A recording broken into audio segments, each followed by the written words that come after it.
విరగట్టి ఊళ్ళోకి వచ్చనమ్మా చాలారి పూలు పెట్టి జాతరులు తెచ్చనమ్మా తంగేడు పూలు పెట్టి రంగాణ దూకేనమ్మా ముక్కు ముక్కెర పెట్టి ముల్లోకాల నెలనమ్మా ముందార చూడంగా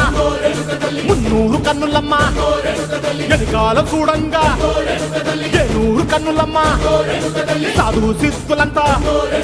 సాగిల పట్టరమ్మా మహారాజు రాజులంతా మొగారిల్లిరమ్మా కోరిక కోరంగా రంగులు పూసినాము ఆశలు తీరంగా ఏసాలు వేసినాము నీకన్నా పెద్ద దిక్కులో కాన ఎక్కడుంది నైవేద్యం ఎట్టంగా మా కాడ ఏమిటుంది మనలన్నీ అలకించి మరమీయవే తల్లి